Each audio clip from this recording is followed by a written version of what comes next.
before you leave here today, you must give us money. We leaving here with something. So then people start getting, before it starts going a bit mad. Security takes me and my friend Bashir. Yeah, I was like, after I saw them like going over there, I was like saying, fuck this. I went behind. Security takes me and my friend Bashir, takes us to the bus. Then he runs back to sort out whatever it is. Next thing you see is I see Morris's car coming. People are running behind him. I'm like, oh man.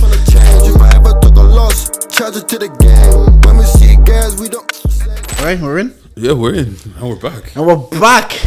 It's been a minute. I'm gonna pop the intro right now before I forget, because we've got a lot to get into today. And we are here. We are charged. Bang bang. We are the podcast with the highest level of analysis the culture needs. I'm Deji, but you man can call me Jordan, and I'm here with. You know it's your girl's favorite voice, Big Deji, nigga with the Midas touch. Guy Hafa. I'm back. Before we get there, yo, everybody, make sure you like, make sure you share, make sure you subscribe. Yes, subscribe is the most important thing. What's called? We are trying to reach our 500. 500? 500, yeah. 500 subs. If you're listening on the audios, give us a review. 5 stars preferable. If it's not 5 stars, don't actually do it. Yeah, nothing but 5 stars. Let me look up. If you want, don't give us a review. 1 star, fuck off. You get what I'm saying? Don't give any review. Yeah, make sure you tell a friend, and yeah. Also, we see you, man, in the comments. Appreciate all of that. But yeah, do you know podcast is like so niche that if you're going to listen to a podcast, you probably like it, because then you probably give it 5 stars. It's not like a song where it's only like 90 seconds, and if you don't have it, it's like 2 stars. But the podcast, you're like, you're here because you probably enjoy the content. Hey, if you're new here, welcome to Cittg the Game. Cittg the Game podcast. Give us 5 stars if you need that. Right. Now, before we start, I want to say this. I want to shout out to my guy Morris. Yeah, man. God bless your union. And like, I've known Morris, I guess 20 years at this stage, maybe. Mm-hmm. And the thing about, like, I know I used to talk to Dave, and Dave used to kind of get offended when I said, like, oh, like, for podcast friends. But yeah. My thing is, I've been blessed with people in my life. Yeah, so sometimes I just don't give anybody the label of friend. Yeah. Just because I see you weekly, I see niggas at work weekly, daily. I don't call them my friends. So look, I understood why Dave was taken back. Not offended, but I understood why he was taken back. yeah. But at the same time, I'm like, I've been so lucky in my life. I've seen real friendships. Like, I've seen real friends. Even this podcast, for example, the last year, it's been like, Deji, can we record this many episodes? Because I need to go away. Deji, see me giving birth. Can we record on Sundays now? Because it's like, I've actually been so lucky that people in my life have been good and accommodating to me. So when I don't say someone is not my friend, I don't mean it in a way that like it's offensive. It's not beef. It's not beef, exactly. Because I've been so blessed to have real friends. Morris, for example, this is a guy that I grew up with. He was doing the music thing, moved to London. He kind of was self-aware to be like, yeah, this movie thing is not cracking for me. Went back to Niger to study, did his time in Niger, lived in Lagos for a year, came back here, and when he came back here, within 3 years, he was like, you know what, Jordan, I come back, I'm going to settle, this is the end game for me. And within 3 years, he came back, got a job, bought a house, got married. This is a man that stays true to his word. So when we talk about real men and people that exemplify what it is to be a real man, and guy that will give you his word and it says, this is my goal, and it'll actually go towards it, it's inspiring to even see, because you come back mid-pandemic, you don't have a job, you come back to live in your family home, you're nearly in your 30s, and especially as men, you're kind of like, yo, I got work to do. I need to get back on my feet here, just to see him do it. Even his missus, like, I was going gym with him, and he was there like, look, I like her, and she's cool, but like, you know, I'm still finding my feet. And I'm taking credit here. I told him, like, look, one thing about women is once they see potential, they can bank on it. So if I know what you are, I know you're not like in Ireland, you know yourself, getting jobs is like 2 months on LinkedIn. Like, yeah, you're sorted. I said, once you see the potential, like once you believe in the potential she sees, you'll be grand. And now they're getting married, and I couldn't be happier, because he is, like I said, he exemplifies what it is to be real men, not just like anything. I will say, that's one attractive couple though. They're good looking, aren't they? They're good looking people. I was watching Jordan vlogs, yeah, and at the wedding, just massive blown up pictures of them. He's there. He took off his top. People were like, so you're hench, you're not chubby. By the fool. Now, shout out Morris and Sonia. God bless your unit. That was my guy. The guy would move. Like, if Morris can't do something for you, he won't do it because he can't. If you can move fucking days to come back for your kid's baby shower, Morris will be there. So I wanted to give him a shout out, and shout out to him. But yeah, let's get into your night review. Yeah. How's your week been, Deji? How's your 2-3 weeks since we last saw each other? Uneventful. I'm not gonna lie to you. Yeah, you're just kind of chilling. Bro, man, life is boring at the moment. Bro. Oh, boring. when in Ireland, isn't like for us plus nearly 30-year-olds, there's actually not much to really be at after a certain age, is it? There is. It's just whether you want to do it or not. I'm not. Like there's enough things happening. Yeah, maybe. I don't know. Like, Yeah. I don't know. Like I'm pretty sure there was one of those chicken and waffle events Okay. the other day. I did not go. You know I didn't go. Yeah. But I saw one of them. The only thing I've been to in the past couple of weeks is the PLB pop-up shop. How's that? Bruv, that nigga got a brand, you know? Yeah. Fam, people pulling up in a bunch of old season merch and all that. Not merch, old seasons. Whatever it's called. Yeah. A bunch of those garms, essentially, yeah. And it was just like, because, you know, with pop-up shops, you'd be afraid that people will show up and not spend money. Yeah. Bro, people are just buying shit.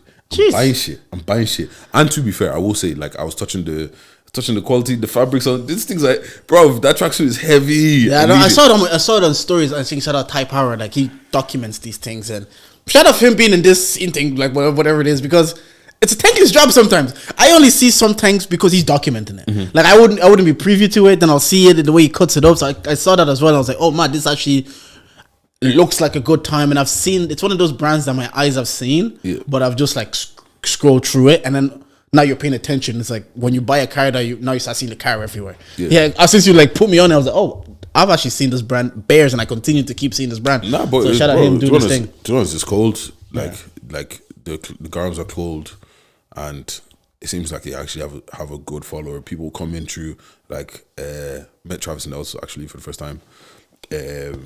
Met Monjola for the first time there. Okay, well. yeah. Like fashion niggas coming through. People just were coming through and they were buying shit. It was nice to see. It was nice to see support. Yeah, that little fashion nigga space is popping low key, and then like I always say like those are the college niggas that did fashion shows. That little space there, the contents they do, and now you're seeing pop up shop. They're showing up for each other, and they just link up and do content. You're like, why are the fashion niggas Avengers just here? Like, you know what I'm saying? I can never be a part. But apart from that, yeah, like that's the only thing I've really been up to in the past 2-3 weeks. I've been.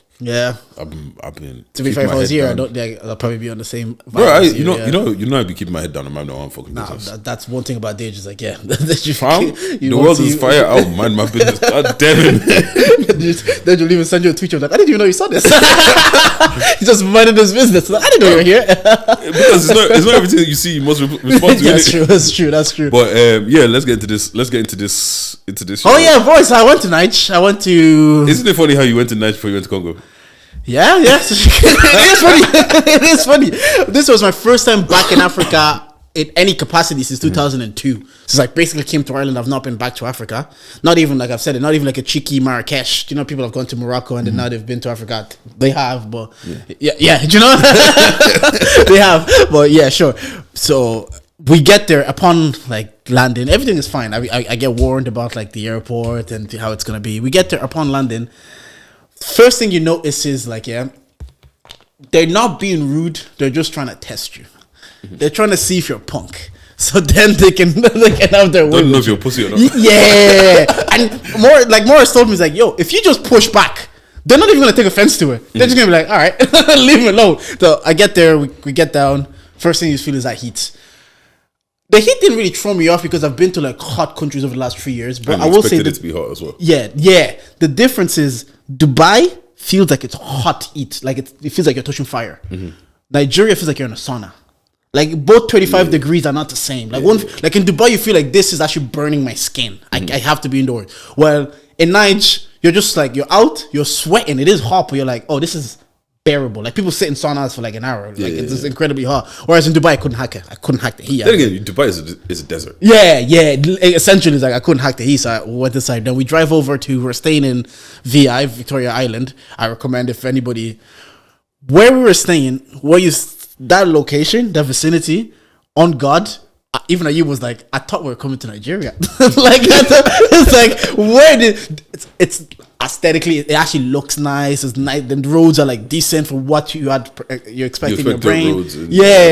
As we're driving from the airport, I'm looking at like the roads. I'm like, why is everybody talking about these roads are nice. They're driving grand. It wasn't until later then I started real. The real. So then we get to Victoria Island and we're looking at our penthouse apartments. I'm like, yo, I'm living. I fully understand why you mans go to Lagos not like every December, because if you go to like those places and you stay in like Lekki or Victoria Island and in those places, and you're Nigerian, so when you go out, you can have like Nigerian food. You can feel like you're at home. You can hear the language, the familiarity. It's like going. I've been to Tulum. Yeah, the only thing Tulum has on Nigeria is better publicity. That's it. If there was a few blonde hair white babes that went to Lagos and vlogged it and put it on rappers. That's it. Because when I was there, and I was like, I could come back here yearly for a holiday because it's cheap. The places are nice. The Ubers are cheap. The food is slapping. First night I go out, yeah, and we go to some Ox restaurant. I look at you expect to see your burgers, see pepper gizzard, pepper turkey. I said, I'm home. I'm not home, but I'm home. that already set you. Then you go to this. There's like they call. I don't know what's the difference between a lounge and a club, but they call it lounge. Mm-hmm. You go to the lounge, you see niggas are playing drums. Niggas are playing drums. They're spraying them cash. The big boys are coming. Like 1.2 million like naira comes in. Like they're just spraying him. I'm like, okay, this is the vibe. The next day now, we're driving down to ShopRite or going to the mall or whatever it is. Now you get to see the actual. Wait, pause. Bring it back. Because we know Jordan doesn't like clubs. So, question, is it clubs in Ireland or is it just clubbing? It's clubbing. I know, I was there for a minute, for the vibes. I was there, me too, I took my Naira.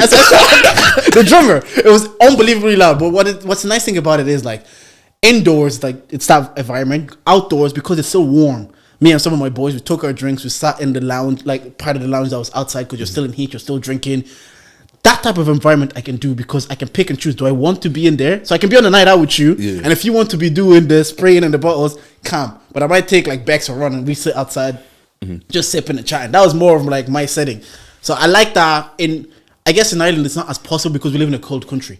Yeah. So if you're not, you have to stand outside in the smoking area shivering cold. Like, yeah, you don't want to do that. But I didn't wear trousers or like runners for like 2 weeks straight. It was great. So next day now, I'm like, all right, let's go. Because Morris, see, what I learned about Nigerian is, yeah, all you guys probably have big family homes back home.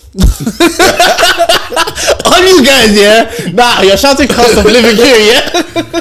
You family. The next day we're going to his family home back in Lagos, and we're driving in traffic. Do you know when I've heard people say like the red lights are suggestion? Not like a must. Yeah. No. They're joking. No. The one guy stopped. The red light was coming. Yeah. Do you know here? If you have red light, even if it's red, there's nobody passing. Yeah. You'll still stop. This guy saw nobody was going. Took a turn, went straight, and even I was like, wow. And the way they drive is, you go in where you fit in. There's no lanes. This is like some of the madness I saw about taxi drivers. They'll come this close, yeah, and they'll just exit. We don't utilize our horns here enough. Is what no. The way they use it, to be fair, logically it makes sense. Because I'm here by the way. I'm letting you know that I'm coming. Like, you know, sometimes in the motorway, I get freaked when like there's a big truck and I have to go pass it. So when they see a big truck and they're passing it, beep, beep, beep, beep, beep, beep. If they're overtaking anybody and someone's changing lane, they just beep them. And it's not even a passive aggressive thing. It's like, this is how I'm supposed to use the horn. I'm here by the way. Why do I have this horn if we only use it if we're angry or passive aggressive, we beep someone. So that whole experience was like, yeah, you go in where you fit in. There could be 4 cars merging into one lane, and it's just about who blinks first. Because everybody, and you're in the car, you're like, oh, we're gonna die. Yeah, but it's calm. This is a game of chicken, essentially. Yeah. The one thing that kind of was weird then is like when you're in traffic, you see kids come to the car and they're begging. And okay, for the first time you say, you know what, I have a few, you give them something, but then that just invites more, and now you become like they're giving money, so a lot of them keep coming.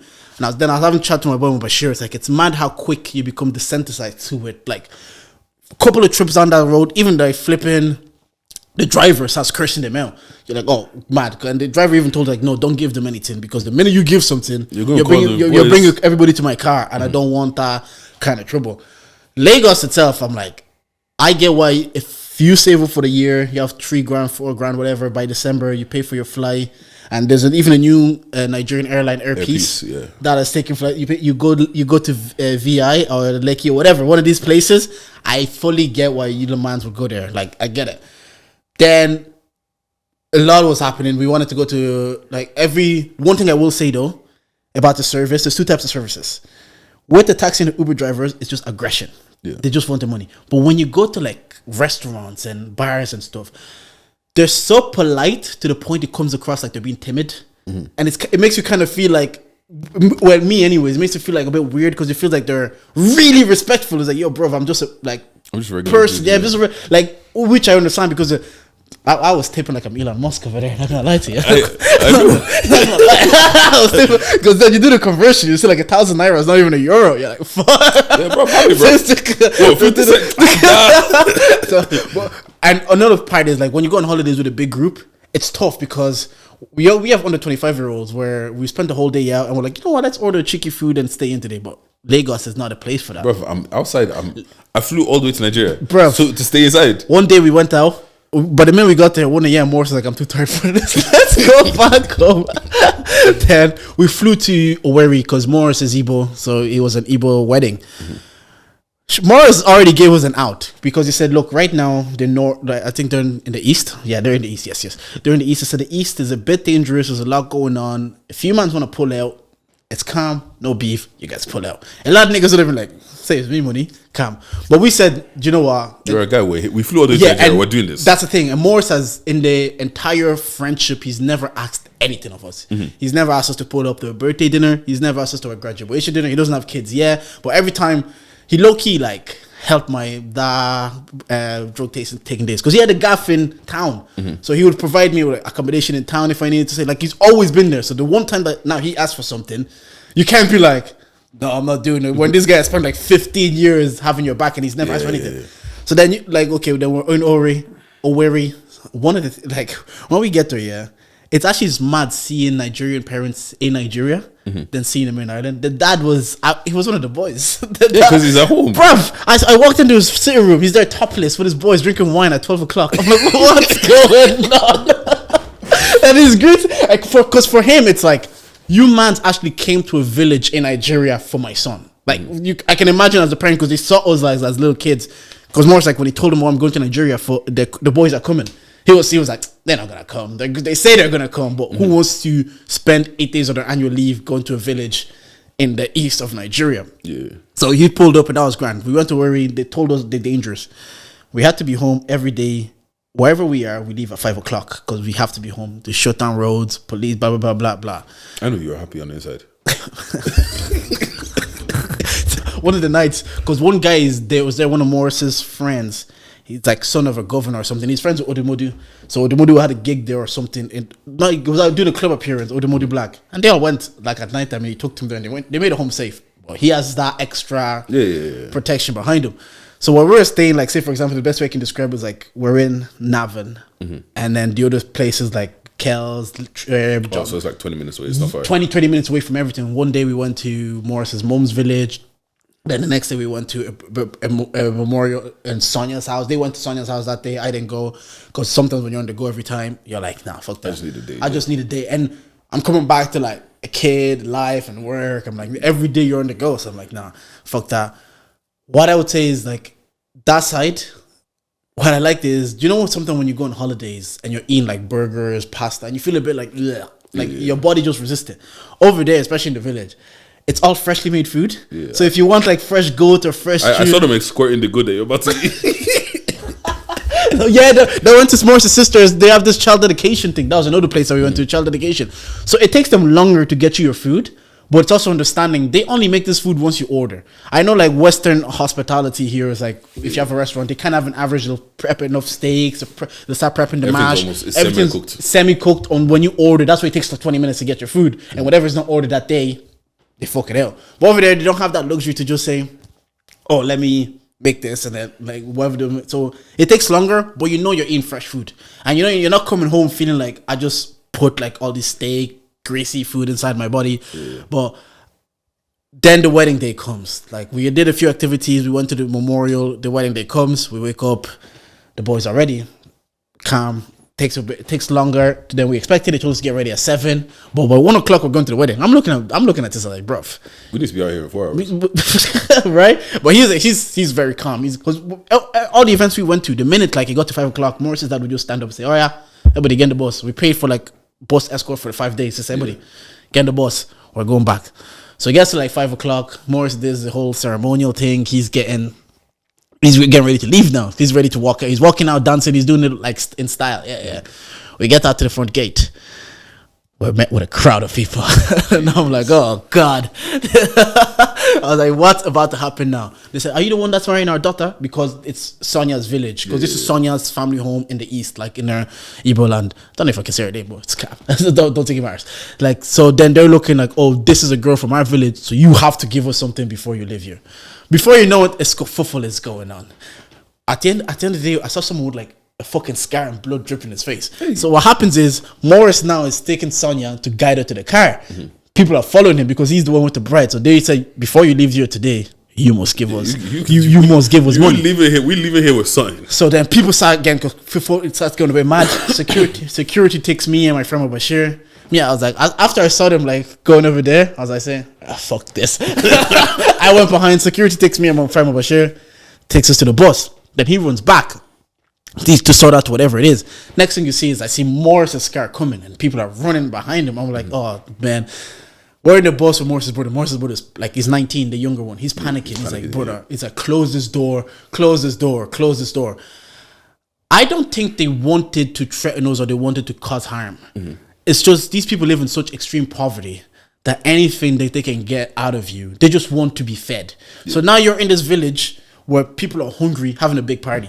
So they're looking at that like, we're leaving here with something because you guys can obviously afford this and you came from a different place. Even the security that we had with us on the day, as we're dancing and spraying money with Morris here, the guy's putting his hand out. Yeah.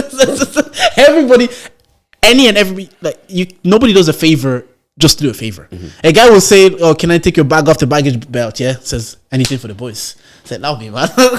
Man, so hungry, man. Yeah. So I kind of put that into perspective. I'm like, no, these people did not want to cause harm. They're not looking to cause harm. Obviously, there are people like that, but I think these specific people, they just want to be fed. Like they just wanted money. They just wanted something that they can. Because for them, especially in the like where I was staying, I was having like rice, goat meat, plantain, all this like this whole meal for €4, €5, and then with a Corona. The Corona bottle was 50 cents in the village. Yeah. So 500 naira goes a long way for the meal. Like 1,000 for you is less than €1. But for them, you can feed them for a day or like help them buy a bag of rice. So I didn't see it like as it. You do feel like you're in danger, and it is the only time, to be fair, that I felt like okay, there's obvious danger. Things are popping up. Yeah, things are popping. Like you don't know one faux pas. But then we go back to flipping Lagos, then we land. And again, the Uber drivers here, they're fighting, they're arguing. I saw them first. One Uber driver takes my thing, puts it in his car, takes it out, smashes on the ground, says, "No, these are my drivers. Yeah. I'm the one taking them home." But you have to stay calm because if you stay calm, elevate your emotions, they're already elevated emotions, and they're the ones that are like hungry. They're the ones that are like, yo, if you start. But again, this type of vim usually came with Uber drivers, especially in a place where there's scarcity and they see you look fresh.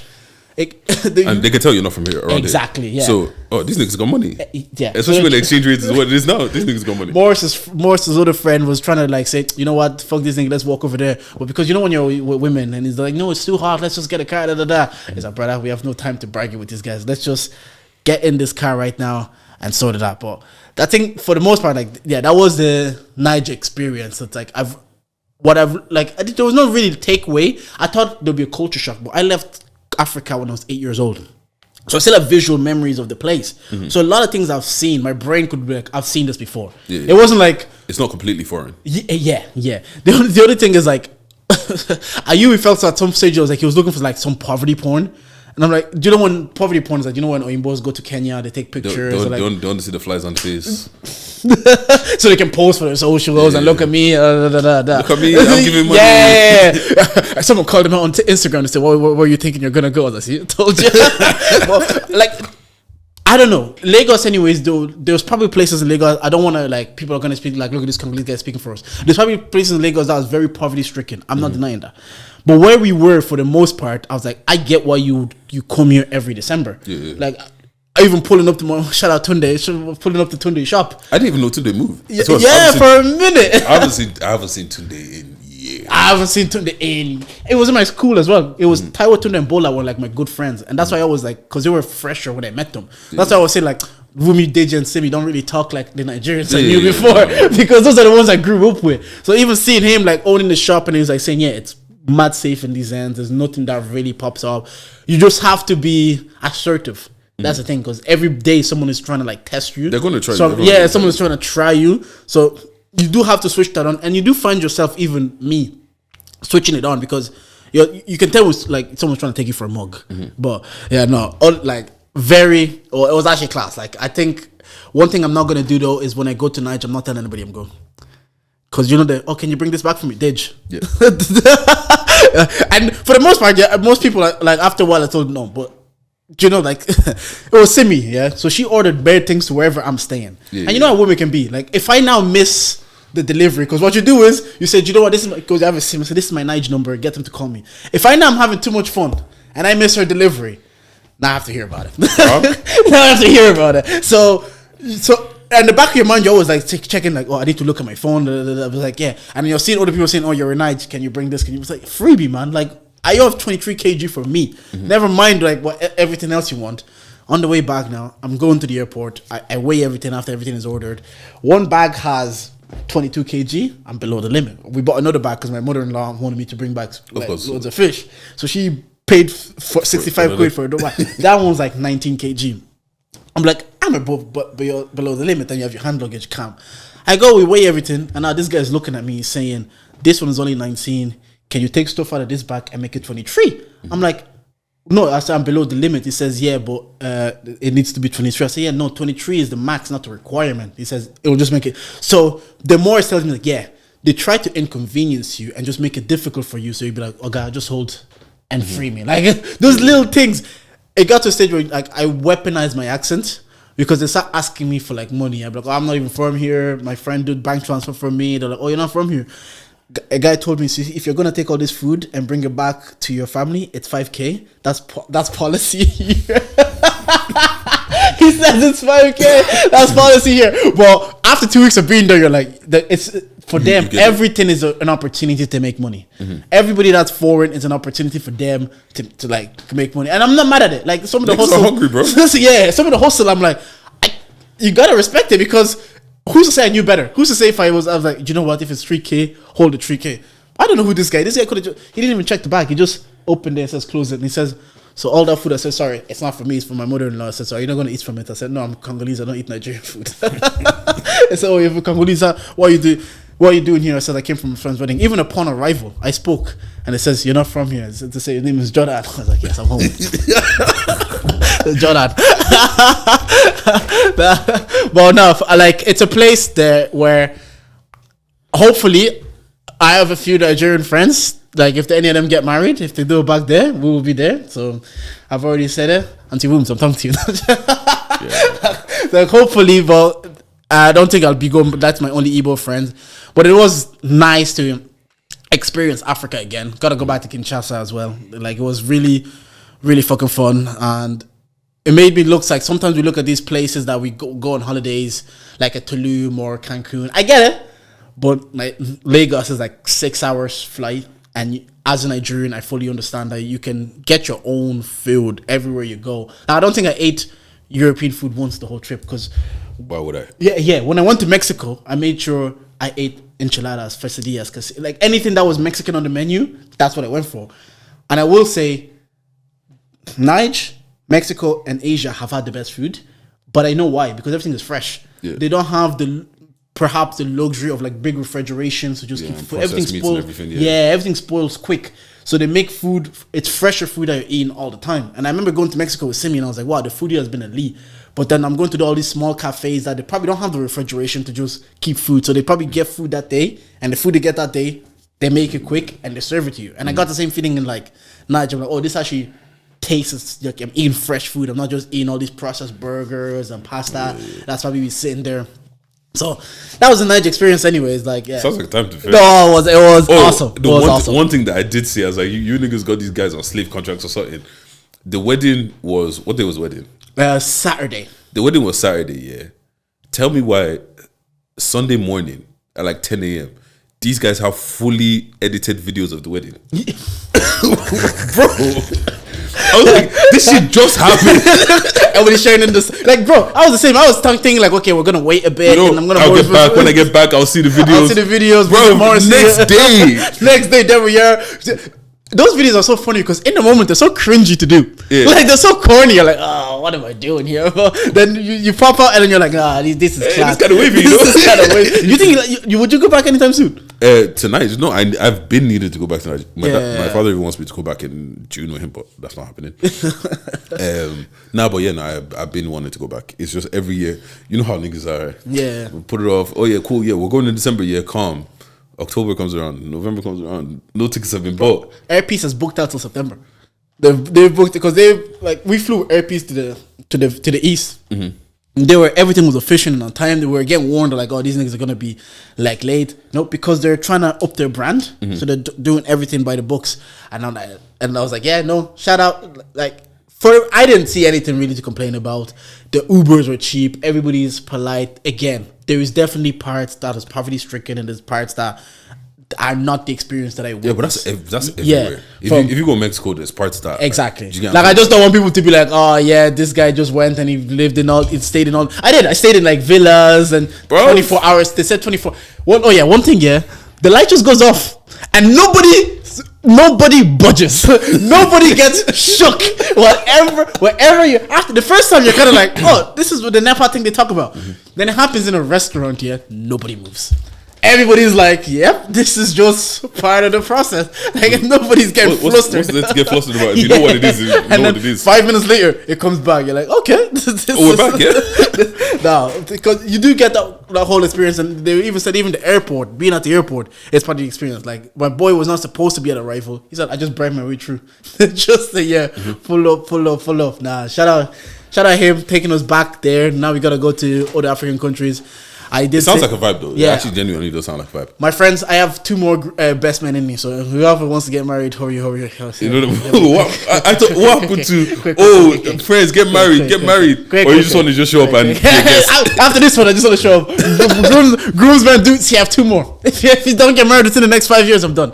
If I have my second kid before your marriage, I'm not doing it. Fair enough. You know, I'm not doing it. You've taken too long. But nah, we definitely pull up. And Morris's brother, the youngest one, because he was like 19 or 20 maybe, he's doing that holiday differently than all of us. I pull up one day, you show me videos of him with Davido and Tiwa Savage at a club. There was some homecoming event or something. Mm-hmm. Trims were cheap. I went and got a trim for a pedicure for 12 euro total. Money.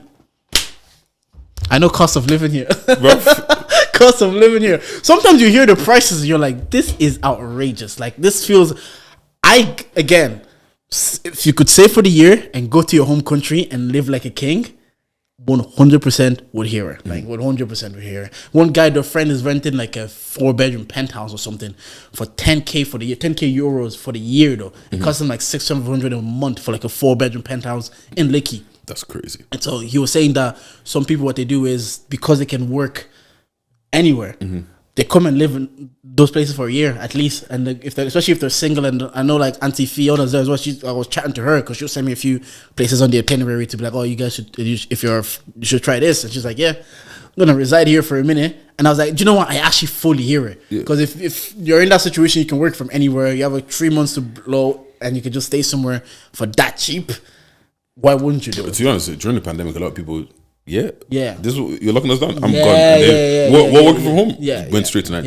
No. But now it's wavy though. Like to be honest, I seriously do need to go back. Yeah, no, 100% go back. Shout out, Morris and Sonia again. Congrats on your thing. But that's it. That was my nice trip, anyways. Jordan's vlogs. Yeah, Dave was telling me I should vlog it. I saw you did Jordan vlogs on your public for once. Thank God. Yeah, because people I think Irene and Dave were like, "Why don't you? This is actually enjoyable to watch. Why don't you do it?" But because I do Jordan's vlogs, like I never watched vlogs ever until I moved in with Simi, and then every time we want to go somewhere, she's watching a vlog. I just look at it as I could do this unironically, like just in a funny way. Like I'm not doing this to vlog, and people are saying like. It's actually kind of nice. I've been watching. Yeah, like, I actually been watching. It's like, yeah, just do it. I was like, you know what? For the wedding, I'll actually do it. But for the most part, just do it. When you go somewhere, just do it. Dave said he'll edit it for you. Dave said he'll let him do the thing, bro. Even for this one, it's like if you want, you can send me all the clips. And I was like, I'm just like, I just do it like, oh, this is a funny little humor joke, Jordan vlogs. But I've done it a few times now, and people have like, people have. The Dubai one was good, to be fair. Dubai was. Some people tell me like, it's okay now, come home. How long are you on this holiday? People are hating, but I'd say maybe next year we'll go back again. I think I'll have to go back with the missus at least once if she wants to before. Yeah, for sure. More kids come and all that. But motherfuck the big three. Big me. So what going? Your goat. Yeah. All I know is my goat isn't embarrassing me. The thing is, Deji, I can't lie. It's an L. I will. It's past. It's past an L. The apology. Again, this is my feelings for it. Yeah. Wait. For those who have been living under a rock, let's bring it back. Okay. Rap beef. Real rap is back. Real rap is. This is a rap I grew up on. Like I told you, Deji, I came to the country 2002, couldn't speak English. 2005, I started listening. That's when G Unit thing was bubbling up. And then I went back and listened to Nas and Jay-Z's. I thought this is a part of it. Rappers go at each other. Calm. So I think 2-3 weeks ago, if you want to go back to the list episode with Jaffa and Simba, we kind of touched on it. Future dropped an album. Future, who is known to collab with Drake, they have What Time to Be Alive together. Yeah, they have an album called What Time to Be Alive, and Life Is Good is one of their best songs collectively. So for ages they've had this relationship, and Future then drops a surprise project with a song called Like That on it. Kendrick has a verse.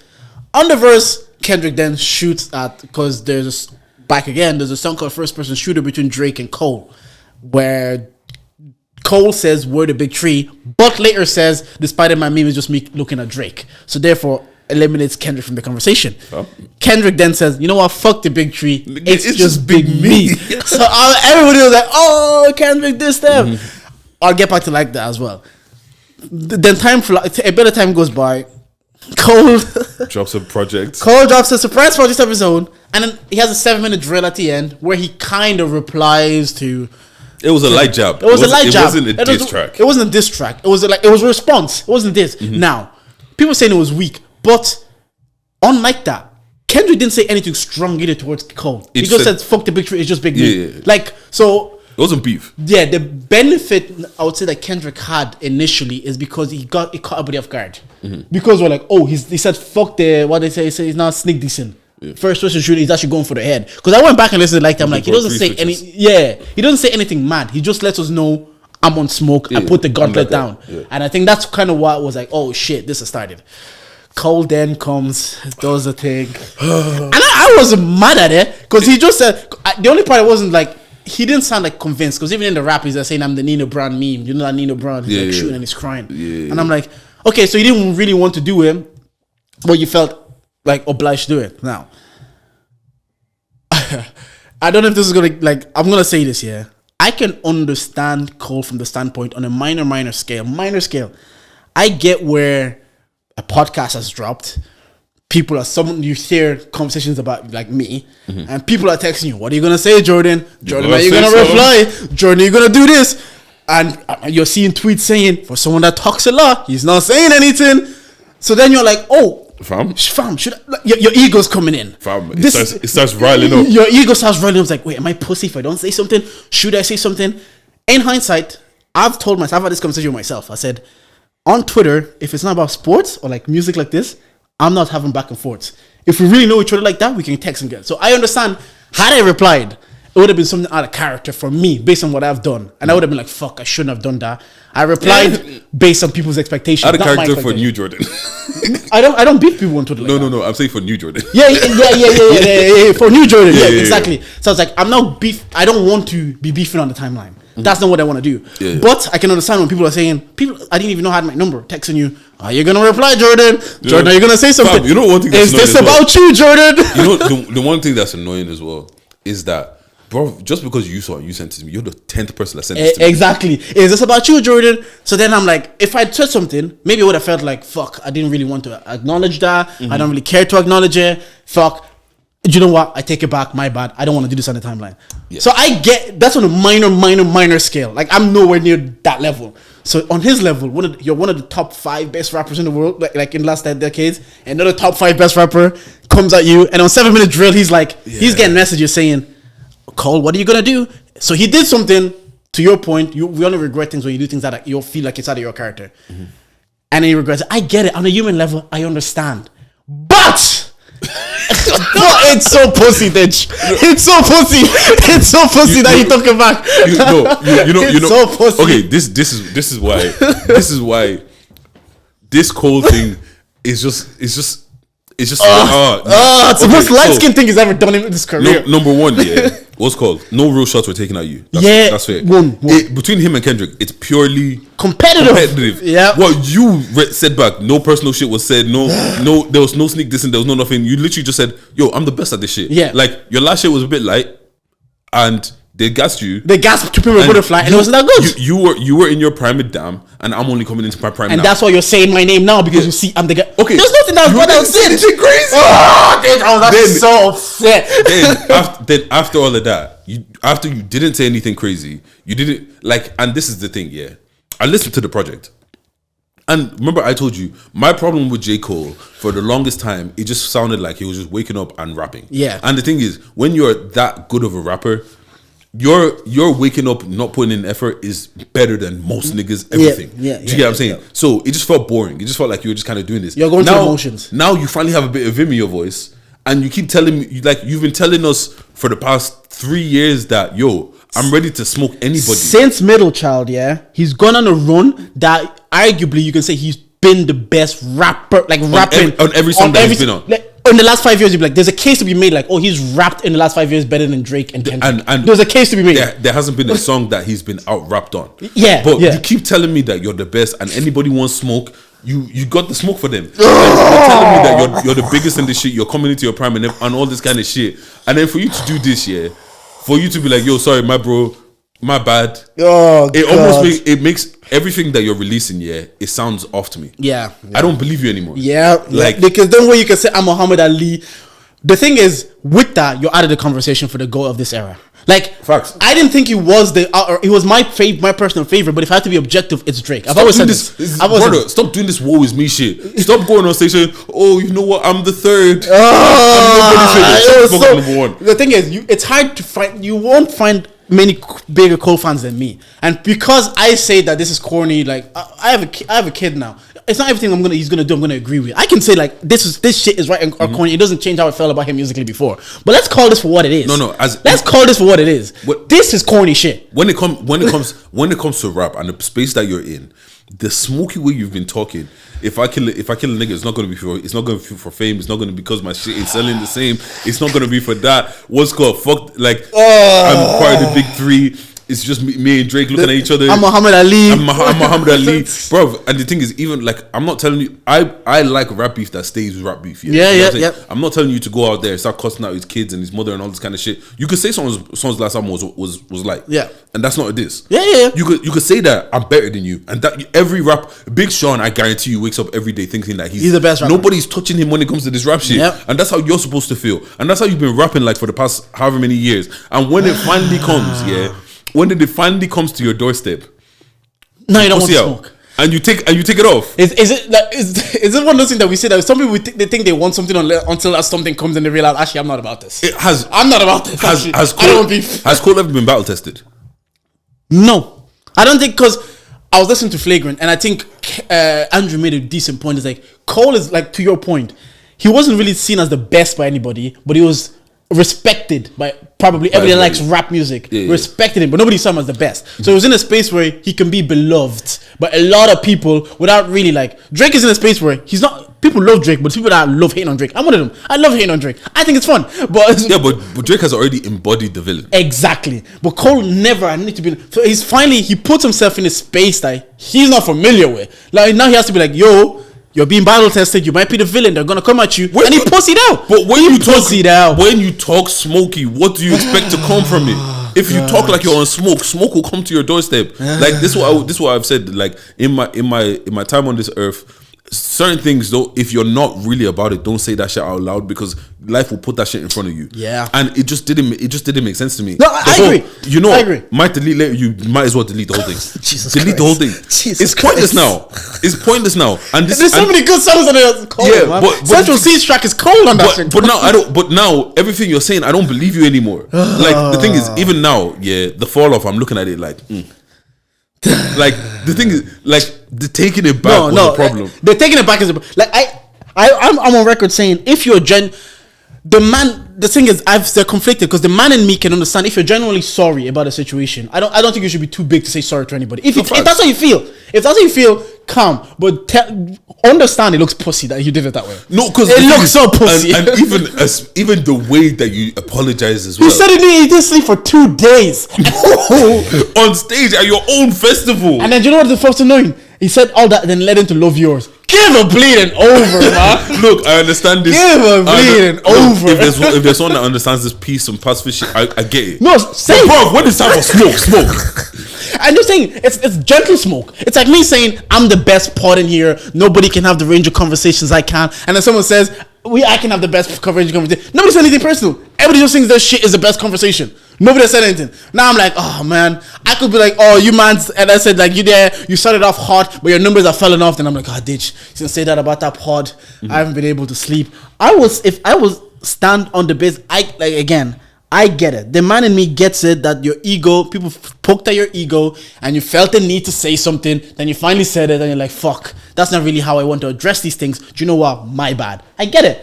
But the rap fan in me cannot, especially the cold fan in me, because I've been on record as long as you've known me. It's over the last 5 years, especially since Middle Child, I felt a bit vindicated. I'm like, yes, this guy raps just as good as anybody, and he's mixed it with kind of like the London. Now he's making hits with his rapping. He's not wavering. He's not doing any pop stuff. He's doing his rap shit on hits. Like the London Pride is the Devil. I'm like, oh, this guy is doing what I've always backed him to do. Now people are listening.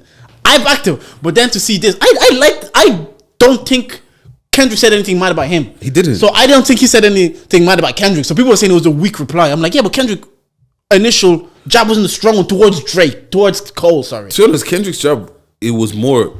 The beat was crazy. Yeah. He didn't say anything crazy. The voice, the vim. That's one thing. Your tonality means so much. Yeah. Like how you motherfuck the big thing, nigga. It's just big me. Like it's not about. He didn't say anything crazy. Yeah, fuck the big thing. It's just big me. Yeah. It's the way you said the like, delivery. He almost had this disgust in his voice. Like what? Yeah, big three. I'm with you guys. please, okay. Please. My question to you, yeah, is it because it's Kung Fu Kenny, the man himself, that Cole has taken this back? No. Because even when like Lil Pump and all them were taking jabs at him, he sat with Lil Pump and had an interview with him. Mm-hmm. When Nas said he wasn't fucking with Work Out for me, he had a song Let Nas Down. Like you're saying, to be honest, from Let Nas Down, we should have known. Yeah, his spirit is like he doesn't want. Like he's a pacifist. He doesn't want that energy. Go to R&B. I hear it, because you cannot come and say I'm the best. You've had arguably in terms of rapping the best last 5 year run. I will say, yeah, in terms of pure, because Kendrick dropped like one album and a couple of verses here and there. You've had probably the best run because you've been consistent. You've been on different songs. You've been on features. You dropped the off season. You've had a good.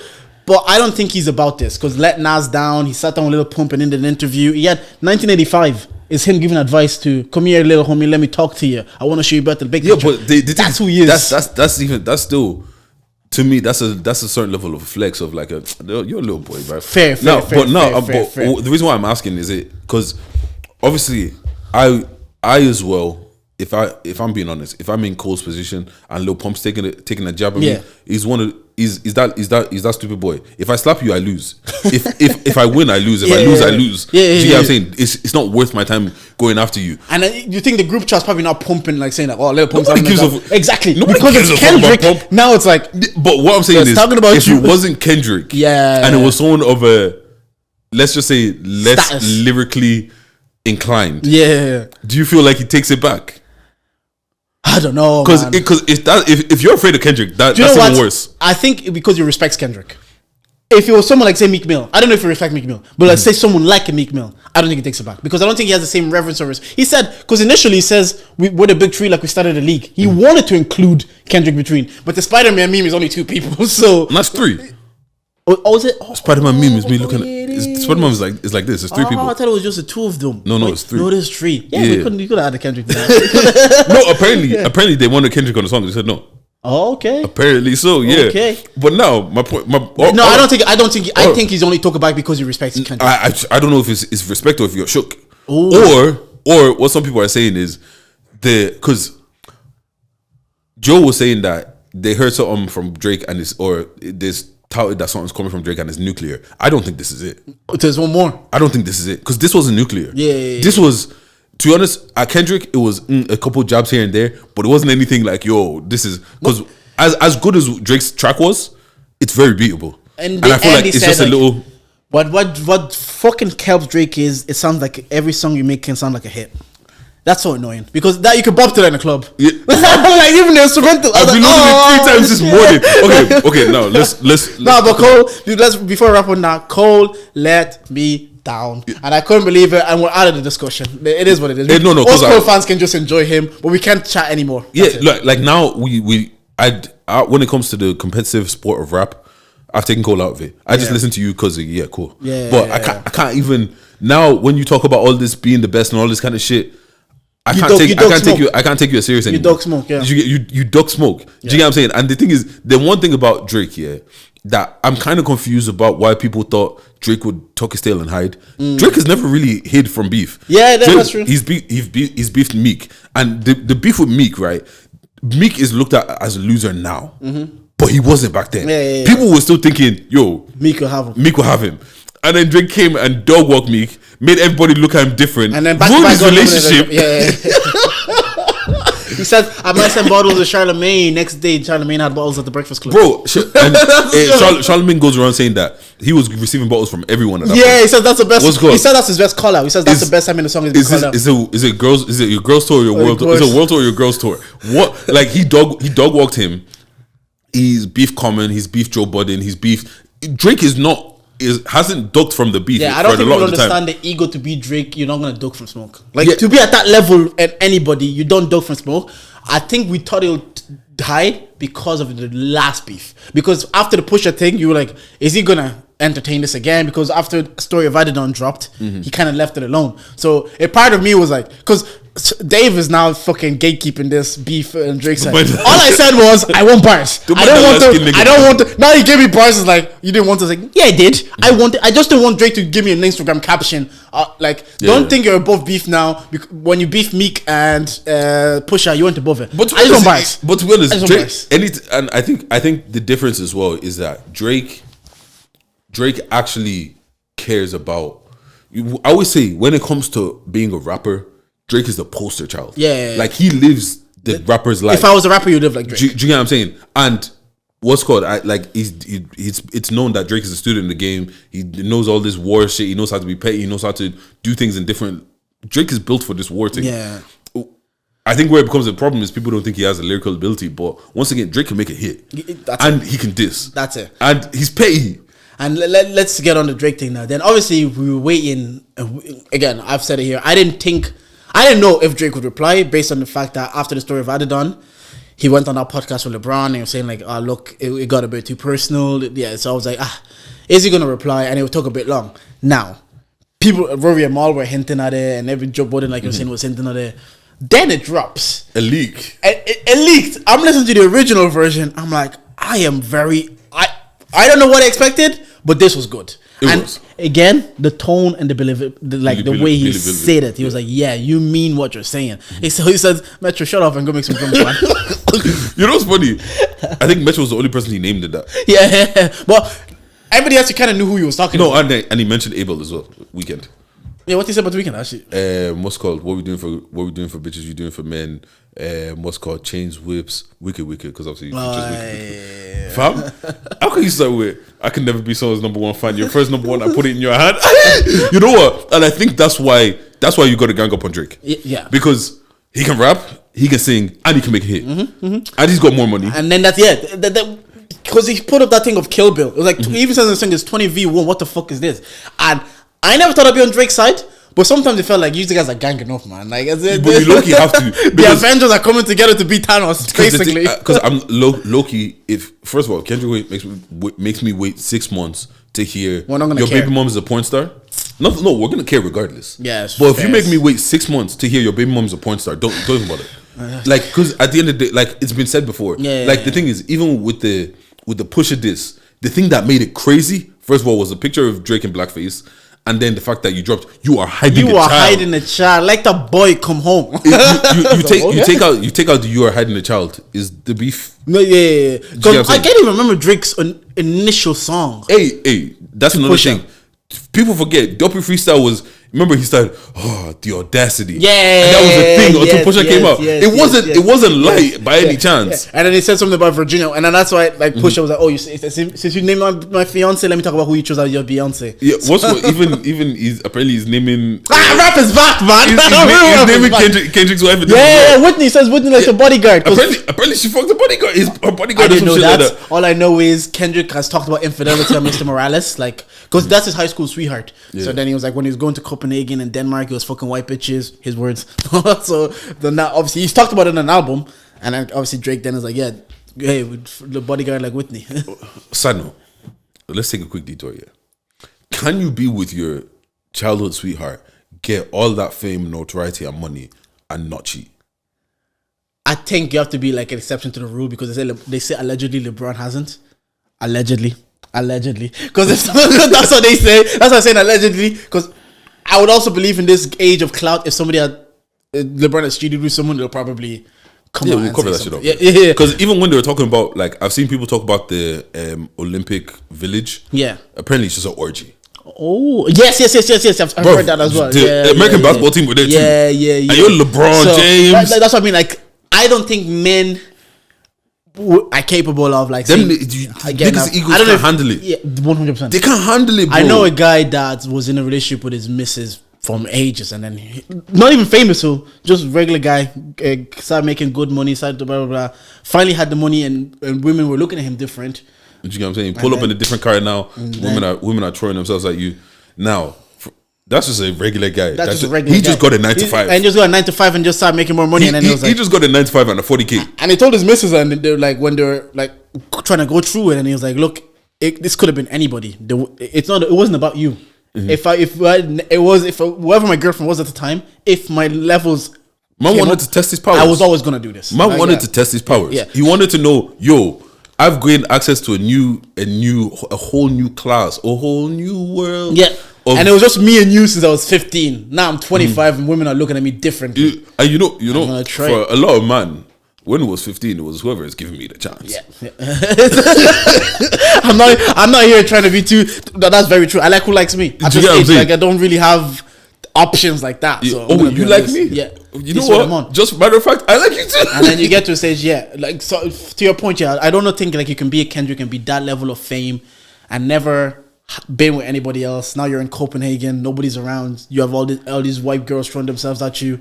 Throwing. Stronger men are fallen. Let's just say. Yeah. Let's just say. But back to the rap beef. Proud of Drake. I'm happy with that. I don't. Rick Ross replied too quick. Everybody needs to cool down. I know people want to do this like chip thing, replying 48 hours. No. Mm-hmm. Take time. Drake took time, and we liked it. Like Pusha, Kendrick by Friday. Take 5 days. 5 working days. The thing is, like, I don't know where that bang thing came from because back in the day, you're waiting. Yeah. Like, you're waiting. I think it's probably just the internet and things have become so quick. The generations that are in, it's like we expect things like in 30 seconds and whatever. But I can't wait for the next step of this. And Drake's fans are ruining it for me though. I was actually enjoying Drake winning until Dave started tweeting. You got to ignore them. They're like Arsenal fans. You just got to ignore them. Like after a while, I was like, I thought you were enjoying this. I was like, okay, now you're doing too much. Yeah, bro, you just got to ignore it. Just say you're doing too much. But all I got to say is, like, for me, Drake has been number 1 for the longest time. 100%. Just purely because, like, you can rap, you can sing, but you could also make a hit. Yeah. Like, it's very few you get all 3 in one person. And Drake is an outlier, it's an anomaly. And then they said, like, he says, you man can't book out of America for none. I get booked in Tokyo because I'm bigger in Japan. Yeah, because I think that's more about Future than Kendrick. Because Kendrick. Oh no, yeah, that was about like that's the why the song is so good. There's so many jabs to be taken. Look, how was he taking jabs at basketball players? What do you think of jab? Jab Moran. Oh yeah. Hey, if you weren't in, I'm surprised you didn't take it. Do you know what I even liked? I liked I even told Cole on the song that shit to K-Dot was weak. Like, I actually like that. Even Cole. I'm gonna let you know. That's because I'm gonna let you know once again, like, because out of the big 3, Drake is really the only one that's battle tested. Yeah. Like Kendrick actually hasn't been. You know what it is, yeah. With someone like lyrical ability like Kendrick, he's just that big guy that he just has more. He's Taiwo. But it's Taiwo if you didn't have to fight because you big and you look like you can fight, and you look like you're scary, nobody's even going to try you. Yeah. Do you get what I'm saying? And if somebody does try you, for the most part, it's a half-hearted attempt. Like, I know he had this little thing with Mr. I don't fuck with you. What's his name? Big Sean. Oh yeah. Control. Yeah. But like, for the most part, yeah. Do you get what I'm saying? Like, no one really, and I think this is the same thing with Cole as well. However, with Drake, because a lot of people don't rate him, and when it comes to rap, they just see him as like what? Ross is calling him white boy. Yeah. We've seen him as the singing nigga for the longest time. So he's Canadian light skinned guy as a rapper, and he's the biggest guy. He's the easy target. Yeah, you get what I'm saying? And I think with Kendrick, sometimes like with Kendrick starting this whole thing, it basically started for like being subliminal about it. I always have to remember Kendrick also grew up in Compton in the night, so he's growing up like NWA. Just because he's like a bit artsy as a rapper, he likes to take time to craft art.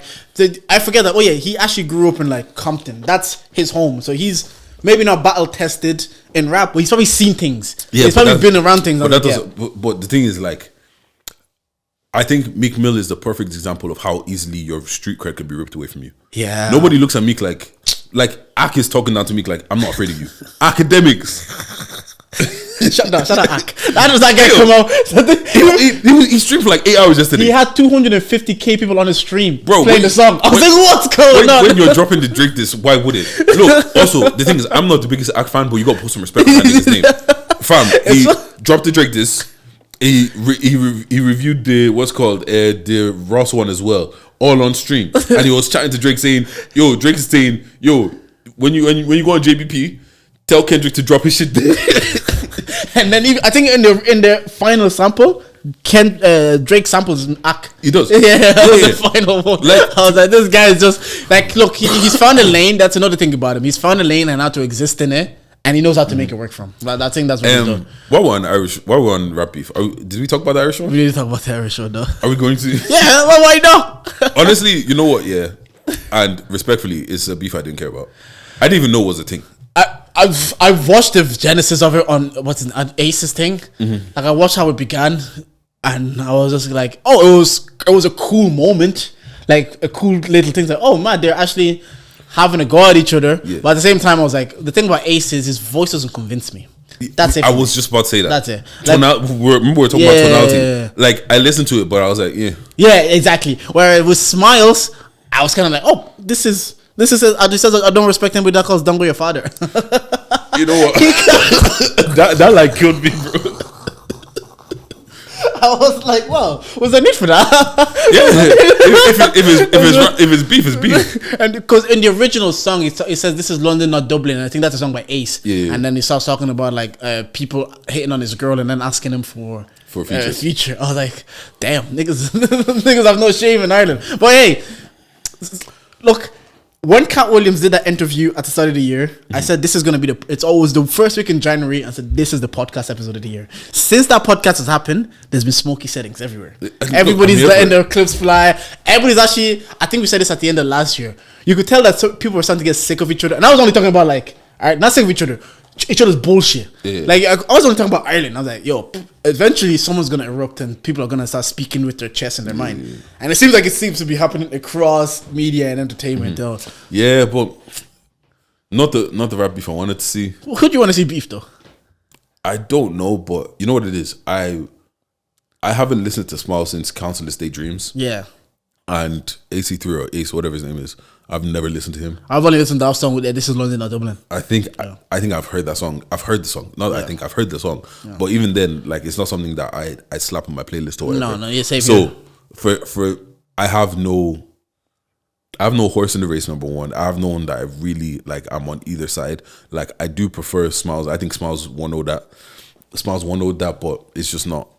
Yeah. And how do you even score the beef? Is it like, see, like the Kendrick one? Is it like after everybody drops their first one, or did Kendrick just lay down the gauntlet and now you start keeping score? Low-key, I think round one is over. Yeah, I think round one is Drake took round one. Yeah, no, Drake took it. But then again, once again, but because what Kendrick gave it 16 bars maybe? Yeah, that's what I mean. Like, because Drake gave us 4 minutes. So he gave us a proper. Yeah, but Drake gave us 4 minutes against 20 man. Yeah. Also, can we talk? Yo, let's talk. What's Drake doing to make like that many people that you are that close with can't not fuck with you? Are you bad vibes? Or you are. You have to be. You have to be. Or is it jealousy from the industry because you're that guy? Okay, wait. So Ak said on his live stream, Drake, stop fucking people's bitches. Apparently, Wayne went to jail. Fucked his thing. Who else? I think Metro as well. I think Weekend as well. Bro, OVO XO. Yeah. That's no longer a thing. What a time. No longer a thing. Drake and Ross was no longer a thing. At what point do we start looking at Drake and Kendrick? We didn't even get a chance to get that. we have a Drake and Kendrick. It's on Poetic Justice or something, but it doesn't even count. Yeah. And what's called, and they were a thing before. Like what Drake brought them on tour. Yes. Which is another reason why it's like it's hard. I don't know what Kendrick comes out with. Do you get what I'm saying? Like it's hard because like even when I'm listening to battle rap, a lot of it sometimes people say the same shit and all that kind of stuff, but it's just like you just like there's a certain battle rapper, Sue Surf, right? So in battle rap, some people just rap really well and they give like good lines and stuff like that, but then some people do like the personal shit and they're talking to you. Surf is one of the top battle rappers, but he doesn't do any personal shit. He's just a great rapper. I think Kendrick has that ability, but is that enough? I think because Drake is messy, and I think because Drake shot so many men in one song, it's gonna be hard to top it. Because if you just go at Drake, but the only one that, to be fair, the only one that Drake didn't go at was ASAP, but ASAP owed him one. Because ASAP said like something about sleeping with his baby mom first, like I hate it first, whatever. I'm so tired. All of you rappers fuck the same woman, anyways. No one cares, bro. I was listening to something and said we think that all these rappers have access to all these millions of women, but for the most part, it's probably the same 1,000 women that they all just be because it's like, yo, Drake, why fucking other people's girls? You have a plethora of options, but why you have it's that forbidden fruit thing, isn't it? I think it's the ego, man. 100%. The ego to be Drake, it needs to be humongous. Even the ego to then be Drake, like you need to be like, what? I can have anything in, like essentially anything in the world. Your girl, that's a challenge for me now because that's your girl. Let's see if I can get it. And also, you know what it is as well. Yeah, like growing up and having that thing of not being validated in multiple spaces. When you finally, I am that guy. I am him. I am doing absolutely. Honestly, there was maybe not so much now, but there was a certain point in my life. If you had given me what I wanted in that moment, I was going to be a cunt to everybody. Jesus. A lot of people would have hated me.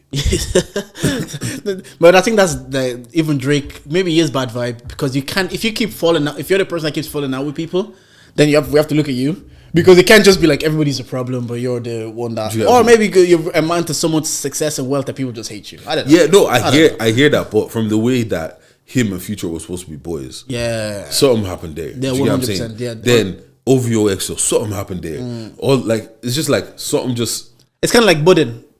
We had so many relationships in the past that, like, well, in business, anyways, like a lot of things you do. I remember Charlamagne saying like the Joe Budden podcast, his ego's gonna get in the way, and then blah blah blah blah.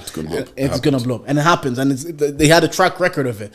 So you kind of have to look at him and be like, if it just. But to be fair to him, he knows how to revive himself. Joe Budden, he's just such a talent. I'm watching the JBP have another resurgent again. I'm like, oh, okay, because he's on mic shouting about this beef every week. So you're like, oh, he's doing. Yeah, but the thing is, at the end of the day, like, whether you're toxic or you're destructive or whatever, if you're good at what you do, people they're gonna come. Especially if you make people money. Even look at Cole. As much as we're all saying this, all this nonsense here, the next song he drops is banger. If it's a banger, if it's that's it. If it's undeniable, if you're undeniable, you're undeniable. And the other thing is, can we stop pretending like everybody now is trying to create a caveat for this big tree thing? Like we all know what I saw. Fucking Metro put him Future in the Weekend as a big tree. I was like, we all. Why are we pretending like we don't know over the last 10, 15 years who the best... It's been them. It's been them. And then I've listened to like Future, one of his intros on his disc 2 of his album. He pushed Charlamagne. I was like, why are we all pretending that we didn't know who the big three of... Again, now, I hear it. Future is probably number 4. If I had to pick a Mount Rushmore of the last 10 years, I would say Future, because if I look at the landscape of particularly American rap, if I look at the Migos, the Lil Babies, the Young Thugs, the Lil Durks, the Atlanta scene over the last 10 years has been probably the most popular in America. Obviously, here we have like Dave and Stormzy and we have the UK. Yeah. But in America, the Gunners, the Babies, and all of that Durk, that scene has probably been the most mainstream. And he was probably, him and the Migos were probably the leader of the generation. Even I can understand it. I low-key want to say Thug, you know. I wouldn't argue that either. I wouldn't argue Nicki. Like the fourth place it's debatable between Thug, Future, Migos, Nicki. If you give it to Nicki last 10, 15 years, Loki is Nicki. I hear it. I'm not mad at it. Like I'm not mad at Nicki either because I can understand there's a lot of female rappers now. You had your Cardis, your Glorillas, your Meg Thee Stallion, and there's an argument is Nicki really paved that way and she gave good songs, so she should be in the Mount Rushmore. But there's also an argument is like if I look at the US mainstream music, the Atlanta scene of the last decade, more than New York and LA, where it traditionally was, has been popping. So if someone says, "Oh yeah, it's Future," because apparently he has 9 number 1 albums, only 4 rappers have done it or something. Like I think it's Drake, Jay-Z, him, and Kanye, and Eminem 5. So I was like, so I get about like I hear it. Yeah, the pretending that like we don't know what the big three. Yeah, but the thing been, is, sales are a big part of it, but it's so much more than that. Yeah. No, that's what I'm saying. That like, if you look at culturally as well, that's what I'm saying. Like that scene of like, oh, we've seen the Gunners, the Dirk, and apparently because Ron was saying, like I was talking to him, was saying, yeah, but it's not lyrically. I'm like, if you look at the last decade, lyrical rap has not been at the forefront. Now we have the Kendrick and the Cole, who for some reason, like I think to Jaffa's point is because they've stayed true to themselves and have been managed to stay to the top when the rap has changed a bit. It's more about feeling and like, fuck you mean? No, wait, 18-years don't care about lyrics. It's cool though. That's what it's not really about like who's the best lyrically. Even the emergence of Afrobeats. You think white girls really understand what's happening in Last or what Burna's saying? Any of them that actually get friends, you don't know what you're saying. Exactly, but it feels good and it's easy to listen to, and that's what Atlanta rap has done for the last decade. So I get the argument of saying, oh, Future is part of the Fantastic Four, but let's stop pretending we don't know. But the thing is also like, I think there's other things that come into it, like what's it called? This Cole and Kendrick project that has been teased from 2012. Yeah, I want to say nearly 15 years. Nearly 15 years, and they haven't said anything about it. Like they haven't been about. Do you get what I'm saying? Kendrick can disappear for how many years, come back and pop up and do whatever the fuck he wants to do. Yeah. Do you get what I'm saying? Cole essentially was dropping very, very mid music for years, and he was still like that's it. You don't there's just certain intangibles that, and once again, the part that fucks everybody up is I'm the hit maker you'll rely on. Because I saw some girl on TikTok, she was like, when it comes to rap beef, I don't think it's a bar if it's not true. Yeah. So anytime you say something that's true, that's a bar. What's called your first number 1, I put it in your hand. Bar. Yeah. Do you get what I'm saying? Yes. Cole saying that, oh, your last shit was kind of boring. You're not the person to talk about boring. Yeah, and that's also more of like an opinion. Because people could be like, I like Mr. Morales, I don't know what he's talking about. Like, because when he said the thing about To Pimp a Butterfly, I was like, finally we're saying it. But then I was chatting to like Curtis, and he was like, what are you talking about? To Pimp a Butterfly is a great album. I was like, yo, that jazz shit you really like. So again, that's not really a bar. But if your number 1 was with Drake, like Cole's first number 1 was First Person Shooter. So he can literally say, yo, that first number 1, I put it in your hand. And you can't, that's not an opinion. Because that's literally what happened. So how you big stepper with some 7 feet. So people were doing the Googles like, because I was like, oh yeah, Kendrick is short. Yeah, she wears a big 7. Man, drop down and give me. What's going? You got so many splits. Your pants are gonna feel like you're gonna rip. Like signed to this person, signed to this person. But yeah, so like it's just like all of those. Yeah, like it's hard. It's hard to beat someone where you can't little boy Drake because. In the industry is probably the biggest. He prof. When it comes to hits, he's got them all. When it comes to money, he's got that all. How like you see the way that Ross is always Rose check. I got money. He said go spend that little check. Now Drake killed it, and I don't know, like because I've always said this is my favorite version of Drake. When Drake is rapping, when you listen to Going Bad and you listen to Back to Back, and you're like, this is the guy. So that's why you guys will never gaslight me on views just because Control and One Dance were on that album. You guys think you can gaslight me on a 24-song album? Miss me, man. To be fair, he was good. You know what? To be fair, I'll say as well. Like I'm not that I'm afraid for Cole's The Fall Off. The last time I saw a rapper shouting about an album for years and dropping heat until the album came, we got views. Did you not like views? No. Okay. Because I remember the day it dropped on Twitter, they were trying to say like, yo, this is I'm like, bro, it was good, but it wasn't like I was gassed on that day just because we got new Drake. Yeah. But it wasn't because it was great. But also 24 song albums are hard to make great. It's too many songs. Because if you have a 24 song albums and you get 10 out of 24 right, that's low-key not a good album. Because you've missed too many times on like 14 tracks. Like Future doing a 2-part album. I'm not listening to that. The only reason I listened to that intro thing is because Charlemagne and Andrew kept sharing they clipped them onto. To be honest, I've never been the biggest Future fan. I do like the hits, yeah, but I can't go and listen. Like I've listened to DS2, Dirty Sprite 2 a couple times, but like after that, for the most part, he has Dirty Sprite as well. March Madness. Now Future's cold. For the most part, I can't listen to a full Future album, and also ASAP. I'm not trying to hear any of that. You know what? I've never just go get Rihanna pregnant. The thing is, I've never actually been a fan of ASAP's rapping. He was good. Or he has a song called Goldie or Long Live ASAP. I know everyone talks about the Long Live ASAP, but I don't know. He's just never been my spec of rapper. Yeah, no, I liked him then, 2013. I thought he was gonna be like that era. Yeah, it was gonna be who's gonna be the top 4 because Big Sean. I think they were in the same class. That's when Big Sean was still ASAP, Kendrick, Drake, and Cole. They were all the same class, and Joey Badass was kind of in and around that. And then obviously the three of them separated themselves. ASAP went to do other things, but things, it's not that I don't think he can rap because he can rap. Like, that was weak. Him and Skepta on Save. I didn't even bother going to listen to the track. When I opened my phone in the group chat saying, "Bro, I got bored before I got there," I said, "Yeah, I don't even need to do this." Yeah, it was weak. I said, "Yeah, I birthed something about being there before she birthed it." I was like, "Yeah, all of that is wrong." What's called? I found money the other day on the ground. Yeah, €50, 110. And you picked it up, of course, as a Nigerian. Look, man, if I turn it to you, in this cost he lives. Where the fuck did you find money? You know what? So I was like, all right, back on this fitness shit. Let me go to the gym, yeah. And I was like, the gym's about it's like a 5-minute, not even up to a 5-minute drive, but it's a good like 30-minute walk. I was like, you know what? That's a great warm up. I'll walk there, walk back, get my steps in, all of that. And then if I do cardio in the gym, I could also skip the cardio and just come home. So I was walking. I was just looking. What's that? That looks like I see one. I see another one, see 250s, saw a little 10, and then I saw a receipt, and it was like a social receipt. I said, bro, you just got to charge it.